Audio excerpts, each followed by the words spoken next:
Assalamualaikum warahmatullahi wabarakatuh. Waalaikumsalam. Pada hari ini kami dari Direktorat Cinta Cipta Karya Kementerian Pekerjaan Umum melakukan kunjungan yang pesantren yang ketiga ini. Setelah kami mengunjungi Jombang, Kediri, dan hari ini kami mengunjungi Pondok Pesantren Tremas di Kabupaten Pacitan. Jadi sama agenda kami adalah untuk melakukan pengecekan terhadap kehandalan bangunan pondok pesantren, baik itu asramanya maupun masjid dan fasilitas lainnya. Jadi pondok pesantren Tremas ini sudah cukup tua, gitu, dibangun tahun 1820, sehingga bangunannya ini juga sudah banyak yang cukup tua, di atas 200 tahun ya Pak Kiai ya. Jadi kami tentunya akan melakukan pengecekan terhadap bangunan-bangunan yang sudah tua. Tetapi saat ini Pondok Pesantren Tremas ini juga sedang melakukan konstruksi, tahapan konstruksi di sini untuk kompleks madrasah. Jadi kami juga melakukan pengecekan terhadap bangunan yang sedang dalam tahapan konstruksi. Secara umum alhamdulillah ini pelaksanaan pembangunannya sudah baik. Jadi kaidah-kaidah teknis sudah diterapkan. Jadi kami juga sangat apresiasi sekali ini Pak Kiai.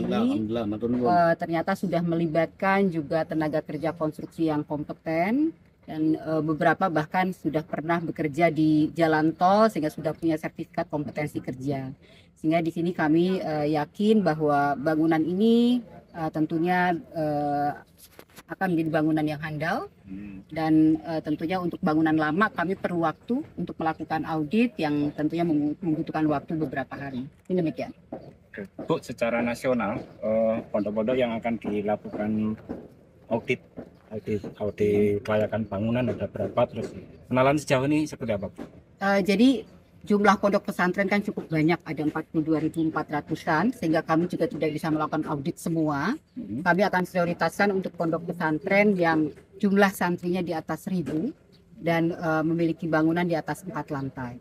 Kami targetkan sampai dengan Desember kami selesai mengaudit sekitar 80 pondok pesantren.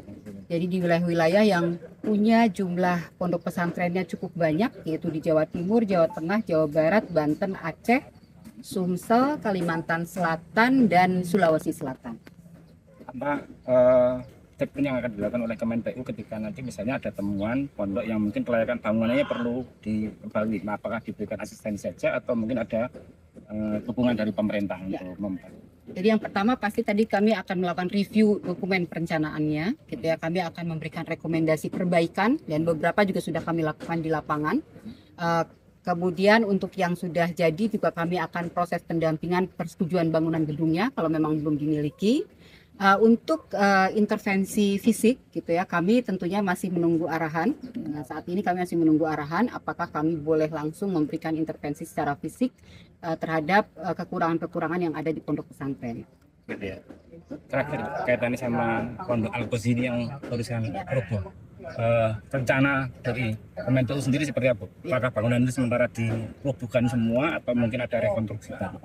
Kalau melihat dari bangunan sekitar di sekitar yang bangunan yang roboh kemarin, ini kelihatannya memang sepertinya harus dirobohkan karena sudah ikut tertarik bangunan di sekitarnya sehingga sudah dalam posisi miring. Nah, ini kami merekomendasikan untuk ikut dirubuhkan, dan tentunya sebelum kita bangun harus ada master plan dulu, gitu, direncanakan dengan baik, dan tentunya pembangunannya secara bertahap karena pastinya santri-santri yang ada di sana juga perlu tempat dulu, gitu. Nah, ini bagaimana nanti kami akan duduk bersama bagaimana santri-santri ini tetap dapat melanjutkan kegiatannya tanpa tidak terganggu, tapi pelaksanaan pembangunan juga bisa dijalankan. Jadi panduan bagi santri untuk sebagai pekerja yang baik itu seperti apa nanti? Ya. Kemarin kami sudah bertemu beberapa santri yang punya keinginan untuk ikut bekerja di bidang konstruksi ini. Nah, tentunya kami dari Kementerian PU akan mengupayakan untuk melaksanakan pelatihan dan sertifikasi tenaga kerja konstruksi untuk para santri. Jadi di samping para santri ini juga punya keahlian agama, tapi juga punya keahlian lain yang bisa dimanfaatkan. Nah, nanti kami juga secara paralel akan menyebarluaskan domain praktis untuk konstruksi. Jadi yang biasa digunakan baik itu dalam bentuk dokumen elektronik ataupun dalam bentuk video. Itu untuk keseluruhan santri ya? Akan kami kirimkan ke seluruh pondok-pondok pesantren. Ini sedang kami siapkan bahannya. Pak Kiai bagaimana? Mungkin ada Pak Kiai mungkin bisa dijelaskan Pak Kiai berkaitan sama pelaksanaan pembangunan pondok, kaitan kunjungan dari Bu Dirjen, mungkin ada anggapan dari Pak Kiai. Pertama, kami atas nama seluruh jajaran pengasuh dan pengurus Pondok Pesantren Permas, Pacitan, Jawa Timur mengucapkan terima kasih sebanyak-banyaknya atas kehadiran Bu Dirjen beserta jajarannya, dalam hal ini Dirjen Cipta Karya yang dari pusat dan Jawa Timur dan kabupaten itu. Jadi saya terima kasih sekali Bu. Tentu dengan kunjungan beliau untuk mengaudit, memeriksa bangunan-bangunan kami ini, kami sangat-sangat berterima kasih dan menyampaikan penghargaan yang sedalam-dalamnya kepada pemerintah, Bapak Presiden, Bapak Menko semuanya yang langsung merespon adanya musibah, karena di balik musibah itu pasti ada hikmah. Nah, kami mencoba gerak cepat untuk hikmah daripada bangunan-bangunan pondok kami, karena kami merasa pondok kami ini udah 2 abad, jadi perlu sekali untuk khusus dalam pembangunan gedung ini berkoordinasi, berkonsultasi dengan pihak-pihak terkait, dalam hal ini pemerintah, dinas yang ada hubungannya dengan pembangunan, dalam ini Bu Dirjen, alhamdulillah sudah sakit rawuh hadir di pondok kami. Nah, yang kami tunggu nanti buku pedoman praktis itu yang berupa elektronik maupun non elektronik, kami tunggu betul, karena kami merasa awam dalam hal bangunan-bangunan untuk membangun sebuah gedung-gedung, apalagi di Pacitan ini juga ada hubungannya dengan Megatrust. Iya Ibu, jadi sangat kami tunggu Ibu terkait itu. Pak Kiai, berkaitan dengan pasca kejadian Al-Ghazini ini, apakah kemudian tradisi roan santri ikut membantu proses pembangunan, pengecoran terutama, ya, kita akan sementara dihentikan atau bagaimana? Roan ini kan gotong royong, Undang-Undang Dasar 45 juga ada. Jadi apalagi yang perlu Mas, mohon maaf, saya harus menjelaskan, santri itu hanya membantu mengambil batu, mengambil pasir. Dia tidak punya peran untuk ngatur ukurannya sekian, semennya sekian, enggak, ada sendiri itu nanti. Jadi ini yang harus kami luruskan kepada semuanya.